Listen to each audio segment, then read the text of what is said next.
You may have heard the comment that 8 out of 10 startups fail, or that 3 out of 4 venture-backed firms fail. The number itself is less important than why they fail. One report examined the reasons given by founders of failed startups, and the number one reason stated for why a startup failed was the lack of a market need. That is, developing a product no one needs or wants. So when we look at the characteristics of a viable or potentially exceptional opportunity, we need to consider some of the market issues that might be relevant. Now these include whether there's a customer need, the size and growth potential of the market, and the extent to which you can control your profitability in terms of the price and bargaining power of your customers and suppliers. Let's look at each of these in more detail.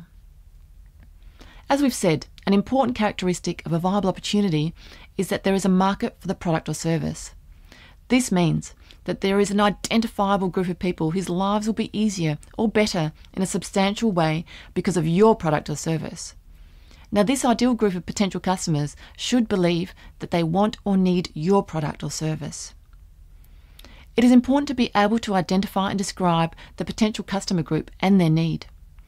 Sometimes this means breaking down the demographics or the characteristics of people or organisations that might be potential customers.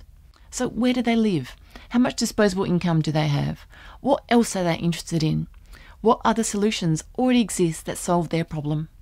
This is important because a viable opportunity meets a customer need and has a large enough market of potential customers with the potential to grow.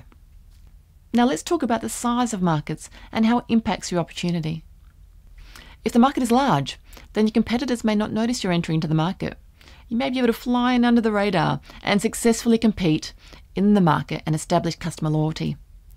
However, you may have to invest more in reaching your customers and differentiating yourself in a very noisy market. On the other hand, if the market is small, then your entry may be much more noticeable to the competition, and you are likely to come up against experienced competitors who already have a large share of the market. However, you may find it easier to reach these potential customers with a distinct solution offering. So we've looked at the size of a market, but what about growth potential? This will depend on the type of innovation your idea is based on. So growth in a market can occur in 3 ways. You can grow your share of a market by taking customers from your competitors. You can do this by demonstrating you meet the customer need better. Or you can grow the market as a whole, or benefit from your competitors growing the market, and retain your share by taking some of those brand new customers. And a market may also grow organically as more people start to fit the characteristics of the potential customer. Or you can grow a subset of the current market, creating brand new customers that your competitors don't have access to. This may be through investing in a competitive differentiator and uncovering a slightly different customer need that your solution might also meet.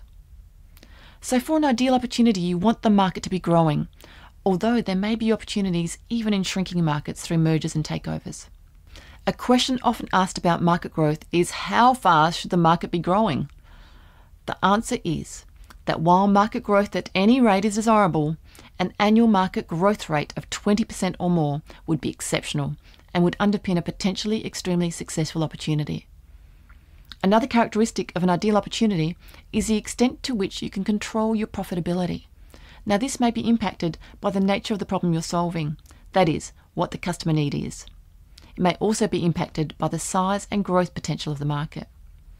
An ideal opportunity exists where you can determine the price of your product or service, rather than the price being dictated by competitors. This may be in terms of the set price or the pricing model used. So the introduction of cloud-based solutions, such as Microsoft's Office 365, has seen the rise of subscription-based pricing. In the entertainment industry, services like Netflix provide customers a vast array of television, movies and documentaries to watch without limits for set monthly price. So this is in direct contrast to services like Apple's Apple TV and iTunes, which charge per movie or episode. As a result, new entrants to that market would need to consider which pricing model suits their venture and their target market, or if there's another alternative that could be developed. So another aspect of profitability control is the bargaining power of potential customers. Now this means the extent to which the customer can influence the price and quality of a product or service. An ideal opportunity for an entrepreneur is where the bargaining power of customers and suppliers is low. That is, neither customers nor suppliers can dictate the price. And this may occur in a situation where there are no or few competitors. Having thorough knowledge of the market and the conditions of the market within which you want to offer your product or service places you in a great position. So remember, when considering the market and industry characteristics of an opportunity, an ideal opportunity is where your venture idea clearly meets a defined customer need, and that the group of potential customers is of a reasonable size and has potential to grow, and where you have a reasonable amount of control over the pricing model of your product or service, including bargaining power over customers.